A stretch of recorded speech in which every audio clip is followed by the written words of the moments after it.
Hello दोस्तों, कैसे हैं आप। आशा करता हूं आप सब बहुत अच्छे होंगे। मैं सुरेश एक बार फिर से सुरेश एकेडमी में आपका स्वागत करता हूं। दोस्तों, आज मैं लेके आया हूं, आज जो पेपर हुआ 8 जुलाई को शिफ्ट 1 में, उसमें जो इस एग्ज़ाम में जो आपके क्वेश्चंस आए हुए हैं वो लेकर आया हूँ। जो बच्चों ने बताए हैं वो क्वेश्चंस लेके आया हूँ, और इससे रिलेटेड कोई क्वेश्चन आएगा तो इसके बारे में थोड़ा बता भी दूंगा कि कौन कौन सा आ सकता है, और कौन सा जो मैंने पढ़ाया है उसमें से कौन सा आया है या नहीं आया है, उसमें से कुछ क्वेश्चन आए हैं या नहीं आए ये भी बताने वाला हूँ। तो शुरू करते हैं आज का पहला क्वेश्चन। और जैसा कि देख लेते हैं आज का पहला क्वेश्चन क्या है। जो आज आया था ये भाई हमारे जीके के पोर्शन में आया था। गयासुद्दीन तुगलक कब गद्दी पर बैठे थे, गद्दी पर ये कब बैठे थे, ये हमसे पूछा गया है। तो दोस्तों मैं बता दूं, ये जो गयासुद्दीन तुगलक जी थे, ये तुगलक वंश की इन्होंने नींव रखी थी, इन्होंने स्थापना की थी। तुगलक वंश थी, इन्होंने क्या की थी, तुगलक वंश की स्थापना की थी। इन्होंने कब की थी स्थापना, इन्होंने की थी 8 सितंबर 1320 में तुगलक वंश की स्थापना की थी। और फिर 1325 में इनकी क्या हो गई, मृत्यु हो गई। 1325 में इनकी मृत्यु हो गई, ठीक है। तो ये दिल्ली के सिंहासन पे कब बैठे थे, 8 सितंबर 1320 को बैठे थे। और इन्होंने 29 बार, कितने बार, 29 बार मंगोलों पर आक्रमण किए थे। कितनी बार, 29 बार मंगोलों पर आक्रमण किए थे। तो मैं इसका सारा एक्सप्लेनेशन इसलिए बता रहा हूँ जिससे कि आपके आने वाले जो नेक्स्ट शिफ्ट में, आज तो नहीं, फिलहाल जो 10 तारीख को एग्ज़ाम होने वाला है उसमें अगर आएगा तो आप सही कर पाएंगे, अगर इससे रिलेटेड कोई क्वेश्चन आता है। और आप ये भी देख पाएंगे कि आपका क्वेश्चन सही है या गलत है, तो ये भी आप चेक कर पाएंगे। तो इसके साथ ही मैं आपको इसके बारे में और बता दे रहा हूँ। ये जो दिल्ली सल्तनत थी, इसमें कितने, 5 वंश थे। कितने, 5 वंश थे। तो जो दिल्ली सल्तनत थी ये कब से कब तक चली थी भाई, ये चली थी 1206 से 1526 तक। दिल्ली सल्तनत 1206 से लेकर 1526 तक चली थी। 1526 तक चली थी दिल्ली सल्तनत, जिसमें 5 वंश आए थे। सबसे पहला वंश जो आया था वो कौन सा आया था भाई, सबसे पहला वंश आया था गुलाम वंश। कौन सा आया भाई, गुलाम वंश। ये कब से कब तक था, ये 1206 से, सबसे पहले यही आया था।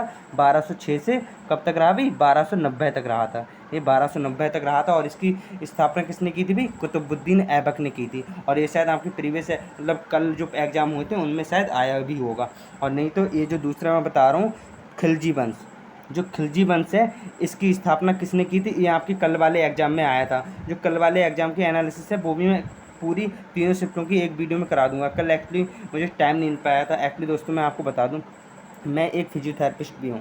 मैं क्या हूँ, एक फिजियोथेरेपिस्ट भी हूँ। तो पूरे दिन मुझे पेशेंट्स देखने होते हैं, पूरे दिन मैं मरीज़ देखता रहता हूँ। तो कल हुआ क्या था, कल मरीज़ कुछ ज़्यादा हो गए थे, इस वजह से मुझे टाइम नहीं मिल पाया।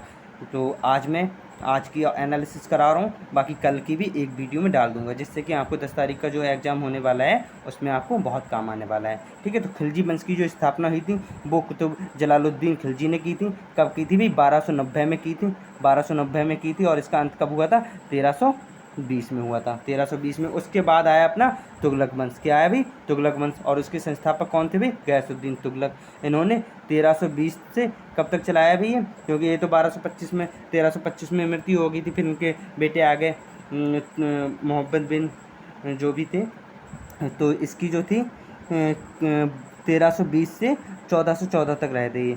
कब से, 1414 तक, 1320 से 1414 तक, क्योंकि इसके संस्थापक ही पूछे जा रहे हैं ज़्यादा से ज़्यादा, इसके अलावा और कुछ नहीं पूछा जा रहा है। फिर तुगलक वंश के बाद आपका क्या आया था अभी, तुगलक वंश के बाद आया सैयद वंश। कौन सा आया अभी, सैयद वंश। तो सैयद वंश की जो स्थापना हुई थी वो 1414 में हुई थी। लेकिन किसने की थी, ये की थी खिज्र खान ने। किसने की थी भाई, खिज्र खान ने सैयद वंश की स्थापना की। और ये 1451 तक रहा था। कब तक, 1451 तक। फिर दिल्ली सल्तनत का लास्ट काल जो आया था, लास्ट वंश जो था लोधी वंश, जिसकी स्थापना किसने की थी, बहलोल लोधी ने की थी।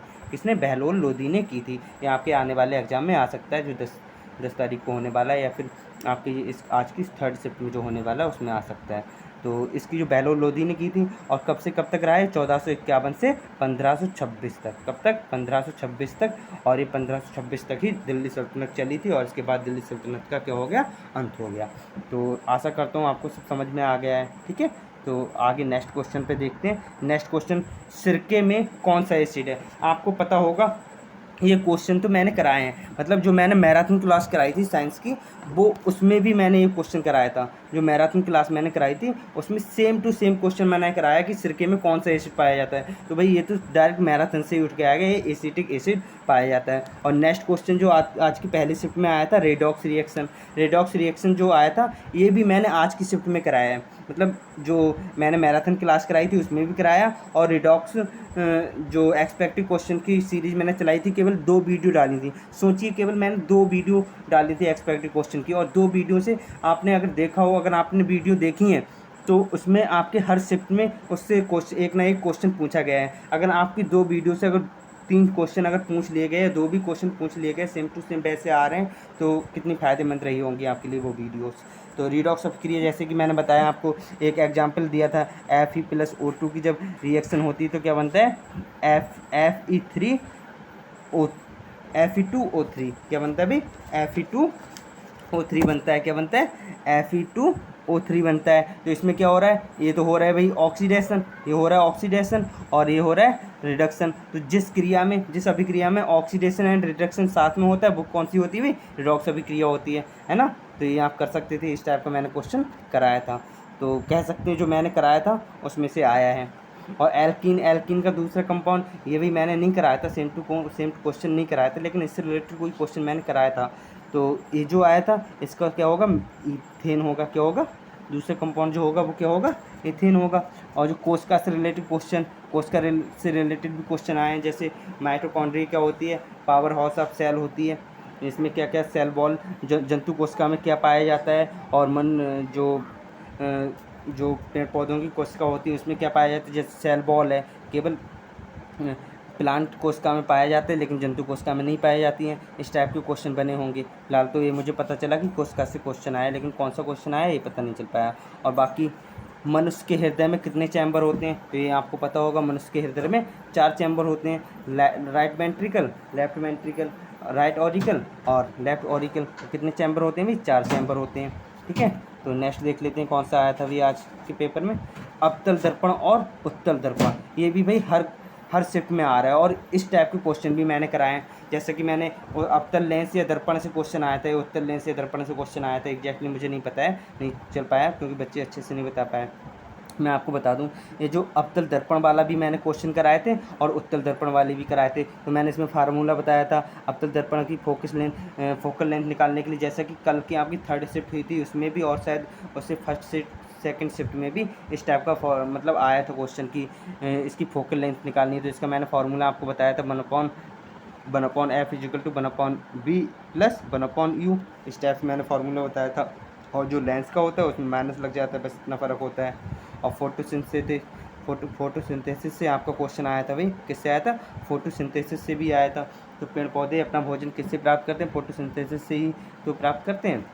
और वो किस रूप में, मतलब क्या करते हैं, जैसे हमारी मनुष्य अपने भोजन को किस में कन्वर्ट कर लेता है भाई, ग्लाइकोजन को, जो ग्लूकोज होता है ग्लाइकोजन के रूप में स्टोर कर लेता है, लेकिन जो पेड़ पौधे होते हैं वो स्टार्च के रूप में। इस टाइप का भी क्वेश्चन आपके कल के एग्जाम में आया था। और भाई आपदा प्रबंधन से देखिए, आपदा प्रबंधन से हर शिफ्ट में लगभग 2-3 क्वेश्चन पूछे ही जा रहे हैं, हर शिफ्ट में 2-3 क्वेश्चन पूछे जा रहे हैं। और आप यकीन मानिए, जो मैंने आपदा प्रबंधन की जो वीडियो डाली है उससे बच के कोई क्वेश्चन नहीं गया। आपदा प्रबंधन के जितने भी सवाल आए हैं इसी से रिलेटेड आए हैं, इसी से जो मैंने आपदा प्रबंधन का पूरा टॉपिक कराया उसी में से आ गए हैं, समझ लीजिएगा। और NDRF ये भी मैंने कराया था, मतलब आपदा प्रबंधन का पूरा टॉपिक मैंने कराया, और उससे 2-3 क्वेश्चन आ रहे हैं। जो भी क्वेश्चन आ रहे हैं आप ये समझ लीजिए, कल की जो शिफ्ट में आए थे डायरेक्ट क्वेश्चन उठ के आ गए थे। जो मैंने, अगर आपने नहीं देखी तो आप एक बार देख लीजिएगा, डिजास्टर मैनेजमेंट की जो मैंने टॉपिक कराया है उसकी 2-3 वीडियो हैं, छोटी वीडियो है 20-20 मिनट की, जिसमें से पहली जो वीडियो है, जो 20 मिनट की वीडियो, उसी में से क्वेश्चन आए हुए हैं। NDRF और इस आपदा प्रबंधन मतलब कौन से अधिनियम से बनाया गया था, ये सारे मैंने उसमें बताया, तो उसी से रिलेटेड सारे क्वेश्चन आए हुए हैं।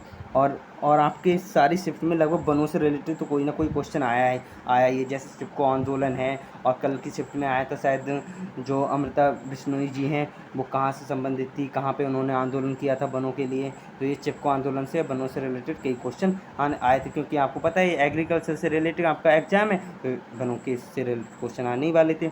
और 2011 की जनगणना से भी आए थे कि ST की जनसंख्या सबसे ज़्यादा कहाँ है, तो ST की जनसंख्या कहाँ है सबसे ज़्यादा भी, मध्य प्रदेश में है। मध्य प्रदेश में एसटी की जनसंख्या सबसे ज़्यादा। इस टाइप का क्वेश्चन आपकी आज की शिफ्ट में आया था।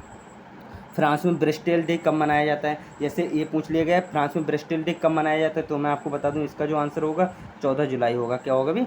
14 जुलाई होगा। लेकिन इसके साथ ही मैं आपको बता दूं जो कल की शिफ्ट में जो आया था इससे रिलेटेड फ्रांस में राष्ट्रीय दिवस कब मनाया जाता है, तो उसका भी जो राइट आंसर होगा वो 14 जुलाई ही होगा। तो उसका भी राइट आंसर जो होगा वो 14 जुलाई ही होगा। और पंचायत से संबंधित क्वेश्चन आया था, तो पंचायत से संबंधित एग्जैक्टली तो मुझे नहीं पता है कौन सा आया था क्योंकि बता नहीं पाए बच्चे, लेकिन मैं बता दूं पंचायत जो है वो हमारे कौन सी अनुसूची में आती है भाई? अनुसूची 11 में आती है।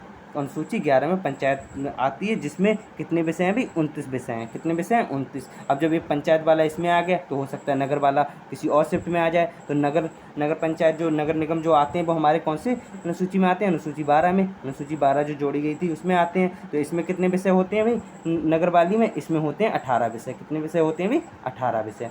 जो नेक्स्ट देख लेते हैं, आर्टिकल से रिलेटेड भी क्वेश्चन भाई आए थे आपके एग्जाम में, आर्टिकल से रिलेटेड भी आए थे। और 2011 की जनगणना के अकॉर्डिंग अनुसूचित जनजाति सबसे ज़्यादा किस प्रदेश में? तो अभी मैंने आपको बताया कहाँ है भाई? मध्य प्रदेश में है। सबसे ज़्यादा कहाँ है? मध्य प्रदेश में है। फिर उसके बाद एक क्वेश्चन आया था, जामा मस्जिद कब और किसने बनवाई थी? इस टाइप से कोई क्वेश्चन आया था, जामा मस्जिद किसने बनवाई थी या कब बनवाई थी, इस टाइप का एक क्वेश्चन आया हुआ था। तो इसमें क्या हुआ था, जो जामा मस्जिद बनवाई थी ये शाहजहाँ ने बनवाई थी। किसने बनवाई थी भाई?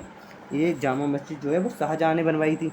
किसने बनवाई थी? शाहजहाँ ने बनवाई थी, जिसने हमारा ताजमहल बनाया था जो कि आगरा में है, उन्हीं ने जामा मस्जिद बनवाई थी।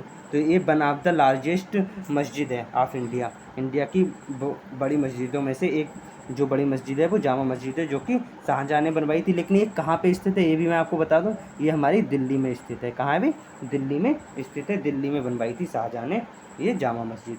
ठीक है, तो नेक्स्ट देख लेते हैं, नेक्स्ट कौन सा है अभी? नेक्स्ट कौन सा है ये भी देख लेते हैं। गयासुद्दीन तुगलक गद्दी पर कब बैठे? तो ये तो मैंने आपको बता दिया भाई, 1320 में बैठे थे। कब बैठे थे? 1320 में बैठे थे और उन्होंने तुगलक वंश की स्थापना की थी। और भाई देखिए ये इतना कोई इजी क्वेश्चन, गंगा नदी की लंबाई कितनी है? तो ये बात तो आपको सबको पता होगी, गंगा नदी की जो लंबाई है वो 2500 कितनी है? 2525 मीटर है। 2525 किलोमीटर है। कितनी है भाई? 2525 किलोमीटर इसकी जो है लंबाई है। गंगा नदी की लंबाई जो है 2500 कितनी भाई? 2525 किलोमीटर है इसकी लंबाई। ठीक है, फिर उसके बाद मैथ के क्वेश्चन औसत से आए हैं, साधारण ब्याज से आए हैं, काम समय से आए हैं, समय चाल से आए हैं और कई टॉपिकों से आए हैं। लेकिन जितने भी क्वेश्चन आए आप ये समझ लीजिए, जो मैंने मतलब एक्सपेक्टेड क्वेश्चंस की जो वीडियो कराई थी उसमें और जो प्रीवियस ईयर में जो कराए थे मतलब उसी टाइप के आए हैं सब। औसत भी सेम टू सेम वैसे जैसे मैंने क्वेश्चन कराए थे सेम टू सेम वैसे ही आए हैं। प्रतिशत के भी वैसे ही आए हैं, साधारण ब्याज के भी जैसे मैंने कराए थे वैसे ही हैं। आप ये समझ लीजिए कल की शिफ्ट में जो एक आध शायद दूसरी या तीसरी शिफ्ट में एक क्वेश्चन आया था औसत का, आप ये समझ लीजिए जैसे मैंने एक्सपेक्टेड क्वेश्चन में एक क्वेश्चन कराया था ना सेम टू सेम क्वेश्चन आ गया है, जिसमें 72 विद्यार्थी एक क्लास में थे, जिसमें से लड़कों की जो संख्या है वो लड़कियों की संख्या से कुछ परसेंट ज़्यादा थी, 40% है कितनी भी, और फिर लड़कियों का जो औसत प्रतिशत है 60% है, कितना भी ज़्यादा था। तो मतलब same to same numerical value तक सेम आ गई थी। आप ये सोचिए, मतलब इसलिए मैं कह सकता हूँ कि जो मैथ की मैंने वीडियोस कराई वो आपके एग्जाम के लिए बहुत इंपॉर्टेंट थी। जिस टाइप के मैंने क्वेश्चन कराए थे सेम उसी टाइप के क्वेश्चन आपके एग्जाम में भी आए थे। तो फिर नेक्स्ट देख लेते हैं, यूथ गेम का उद्घाटन कहाँ हुआ था? मतलब यूथ गेम कहाँ हुए थे? तो ये हुए थे मध्य प्रदेश में हुए थे। कहाँ हुए थे भाई? मध्य प्रदेश में हुए थे। खेलो India youth game Madhya Pradesh में हुए थे। अब और क्या आया भाई? राजभाषा आयोग का गठन कब हुआ? तो मैं आपको बता दूं, राजभाषा आयोग का जो गठन हुआ था वो हुआ था 1955 में। कब हुआ था भाई? 1955 में हुआ था। और बीजी खैर की अध्यक्षता में हुआ था। बीजी खैर की अध्यक्षता में हुआ था राजभाषा आयोग का गठन। अब हमसे पूछा विश्व का सबसे बड़ा नदी द्वीप कौन सा है? तो विश्व का सबसे बड़ा जो नदी द्वीप है वो कौन सा है भाई? माजुली नदी द्वीप। कौन सा है भाई? माजुली नदी द्वीप है। इस टाइप के और भी क्वेश्चन जो मुझे पता चल पाए, जो बच्चों से पता चले, ये क्वेश्चन थे। बाकी का और भी क्वेश्चन आए होंगे तो वो मुझे पता नहीं चल पाए। तो फिलहाल तो अगर इससे रिलेटेड और भी क्वेश्चन कोई आता है तो आप कर लेंगे। और नेक्स्ट जो शिफ्ट 2 की एनालिसिस है वो भी मैं लेके आने वाला हूँ। ठीक है, तो थैंक यू फॉर वॉचिंग।